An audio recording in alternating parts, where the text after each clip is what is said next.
Bagian 14A. Masih berkutat dengan beberapa lembar kertas yang penuh dengan angka dan huruf, Laisa menatap lembaran terakhir di tangannya. Melirik sebentar pada jam dinding yang menunjukkan pukul 10 malam, kemudian melanjutkan lagi sisa pekerjaannya. Setengah jam kemudian Laisa membereskan kertas-kertas yang menumpuk berserakan, mengumpulkannya menjadi satu lalu menyimpannya ke dalam laci. Setelah meregangkan kedua bahunya sebentar, Laisa beranjak dari meja kerjanya yang masih berada dalam suatu ruang dengan ruang tengah. Mengecek pintu depan dan menutup tirai pada jendela, Laisa kemudian mengganti lampu utama menjadi lampu tidur, berjalan menuju kamarnya dengan perlahan, lantas merebahkan diri di samping Maher yang sudah terlelap lebih dulu.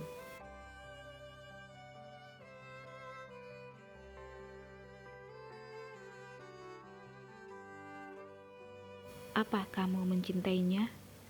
Wanita itu membuka matanya kembali. Pertanyaan Luke seminggu yang lalu tiba-tiba muncul begitu saja. Kenapa kamu bertanya seperti itu?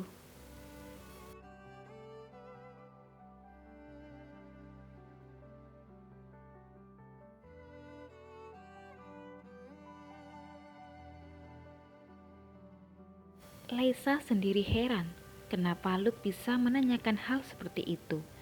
Sejauh ini, kedekatannya dengan Adi hanyalah sebatas pertemanan biasa, tidak lebih. Bagaimana bisa lelaki itu menyimpulkan jika Laisa memiliki rasa untuk Adi? Apakah sikapnya yang manis lembut begitu kentar sehingga membuat orang lain menengarai ada sesuatu di antara mereka? Laisa memutar tubuhnya menatap Maher yang pulas. Ada yang berubah, Lais. Matamu tak bisa berbohong. Sebulan lalu waktu kita bertemu, matamu masih hampa. Tapi hari ini, aku melihat ada binar lembut di sana. Jengah, Laisa tersudut tentu saja. Dia bahkan mengaca untuk melihat matanya sendiri setelah Luke pamit mengundurkan diri. Tidak ada apa-apa di matanya. Hanya bola mata dengan manik hasil yang saling menatap di dalam kaca yang Laisa temui. Luke berlebihan.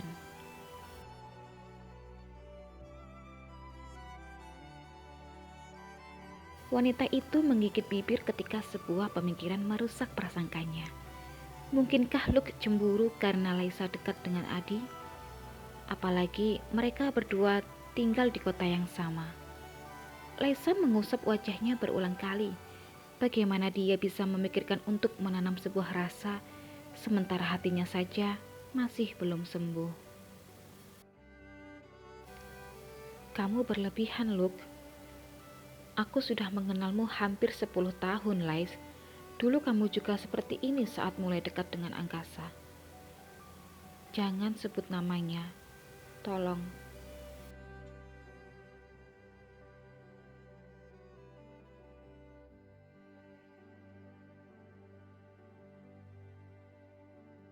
Maaf, tapi aku tak bohong. Luke menggenggam jemari Laisa. Tidakkah kamu mempertimbangkan perasaanku? Aku siap menjadi ayah untuk Maher. Laisa menatap mata biru Luke tak percaya. Ini sebuah lamaran dan sangat tidak romantis. Sesaat Laisa hanya membeku, namun setelah kesadarannya kembali, dia perlahan melepas genggaman Luke. Maafkan aku, Luke. Ini bukan tentang perasaan siapa yang kupilih, tapi ini tentang hatiku sendiri. Aku belum siap memulai yang baru dengan siapapun. Ini terlalu cepat. Aku sendiri bahkan masih berusaha menyembuhkan lukaku. Luke terlihat kecewa. Aku mengerti, tapi kita berdua bisa menyembuhkan lukamu bersama-sama. Laisa menggeleng cepat, lantas mengembuskan karbon dioksida sebelum suaranya terdengar. Aku ingin memperbaiki diriku dulu, Luke. Tak mudah seorang janda menerima lelaki lain menjadi suaminya. Ada banyak pertimbangan yang harus dipikirkan. Bukan hanya tentang aku dan kamu, tapi juga tentang keluarga besar kita. Rasanya kali ini Laisa membenarkan sendiri ucapannya. Baru setahun dia menjanda dan ada lelaki yang melamarnya. Tidakkah ini terlalu cepat? Apa kata orang nanti? Cap wanita tidak baik akan melekat padanya dan Laisa tidak menginginkan itu.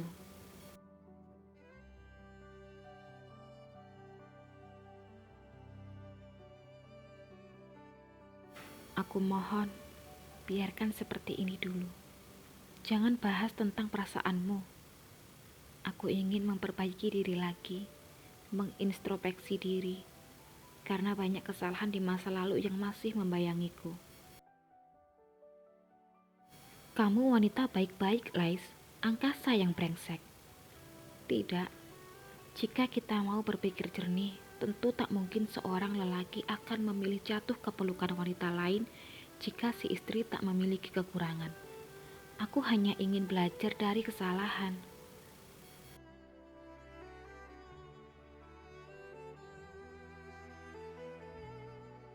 Perdebatan panjang mereka tak akan usai jika Maher tidak menangis kelaparan.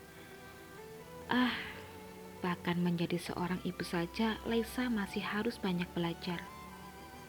Semilir lembut angin malam menyulusup melalui bata angin-angin yang terpasang di atas jendela. Laisa menarik selimut menutupi lehernya, mencium Maher sejenak lantas memejamkan matanya.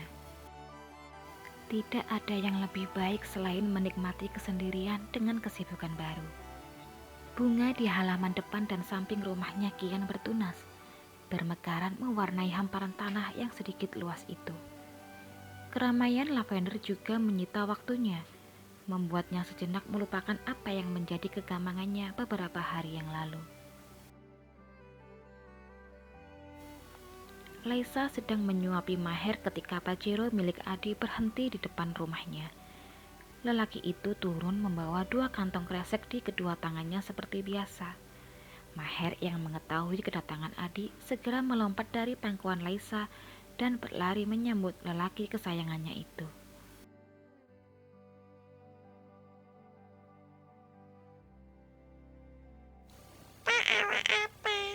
Laisa dan Adi saling menatap, menegaskan jika pendengaran mereka tidaklah salah. Om bawa Lego lagi. Maher mau. Adi berlutut di depan Maher, menyeimbangi tinggi bocah kecil itu. Maher mau alan-alan. Lihat apa? Lihat ini. Maher, mama, ama pa alan-alan ama-ama ya. Bocah kecil itu merindukan sosok ayah. Laisa meremas dadanya sendiri. Hatinya serasa dicubit mendengar Maher memanggil Adi dengan papa. Selama ini Laisa selalu mengajari Maher untuk memanggil om, dan bocah itu menurut. Namun pagi ini, entah kenapa Maher justru memanggilnya pa. Laisa mendesah perlahan, membuang napasnya berulang kali. Maaf. Adi menatap Laisa sejenak, memberikan senyuman pada wanita yang balas menatapnya ragu-ragu. Tidak apa-apa. Semalam tanpa sengaja Maher membuka album itu. Dia menanyakan siapa saja orang yang ada dalam foto. Mungkin dia pikir kamu papanya, karena hanya kamu lelaki yang saat ini dekat dengannya. Maaf. Adi mengerutkan alisnya sebentar, lantas mengalihkan pandangannya kepada Maher yang masih menatapnya penuh harap. Maher pengen jalan-jalan. Bocah kecil itu mengangguk.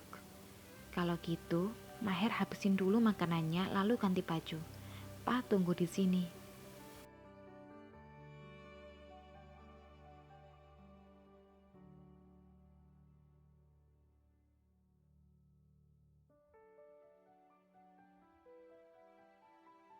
Maher tertawa melompat-lompat, berlari menuju Laisa dan membuka mulutnya untuk disuapi. Sementara Laisa masih tidak mengerti dengan apa yang ada dalam kepala lelaki yang kini tengah duduk di sampingnya itu. Sudah, jangan terlalu dipikirkan. Maher berhak untuk bersenang-senang. Kebetulan ini hari Minggu, jadi saya longgar seharian ini.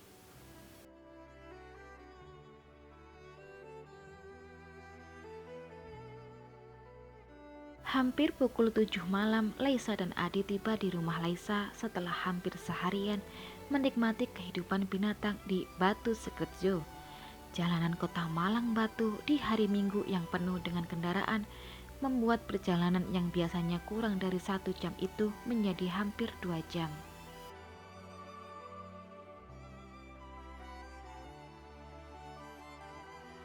Adi langsung pamit undur diri setelah Laisa turun dari Pajero miliknya. Begitu memasuki rumah, Laisa bergegas membersihkan dirinya dan Maher, kemudian bersiap menuju Lavender. Laisa yakin kafe miliknya pasti ramai juga, mengingat betapa banyaknya wisatawan yang dia temui tadi.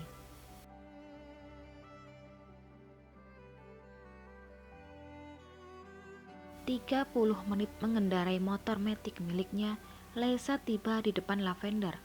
Setelah memarkirkan motornya, wanita itu menerobos segerombolan pengunjung yang sedang sibuk mencari tempat. Menggandeng Maher di sampingnya, Laisa turut menyambut para tamu Lavender, memberikan senyuman dan mempersilahkan para pengunjung menikmati malam mereka di Lavender. Laisa menepis bekal-bekal di sekujur tubuhnya.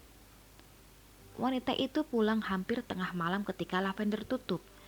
Menahan rasa kantuk yang meracuni mata, Laisa berusaha berkonsentrasi dengan jalanan.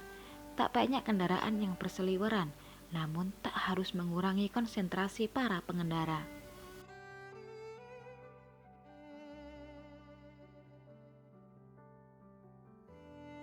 Laisa hampir tiba di belokan kedua sebelum memasuki kompleks rumahnya ketika sebuah minibus menyerempet bagian belakang motornya. Laisa yang setengah mengantuk tidak dapat menahan motornya yang tiba-tiba oleng ke kiri menabrak pembatas jalan.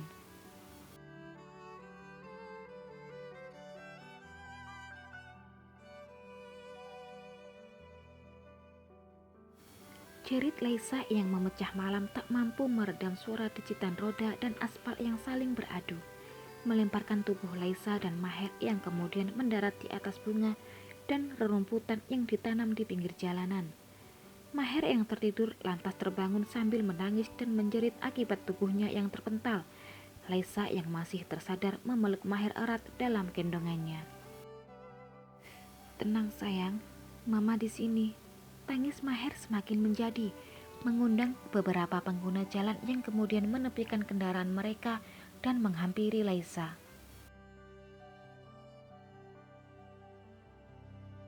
"Mbak tidak apa-apa?"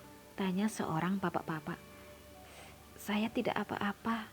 Laisa berusaha untuk bangun, namun kepalanya mendadak diserbu dengan rasa sakit. "Ah," desis Laisa dengan salah satu tangannya memegangi kepala.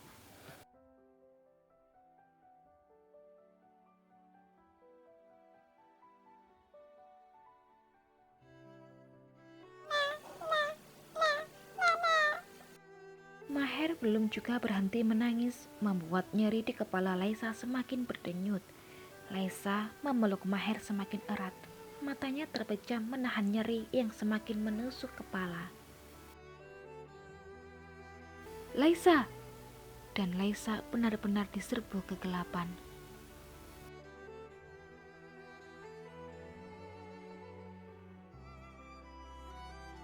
Apa yang terjadi dengan Laisa?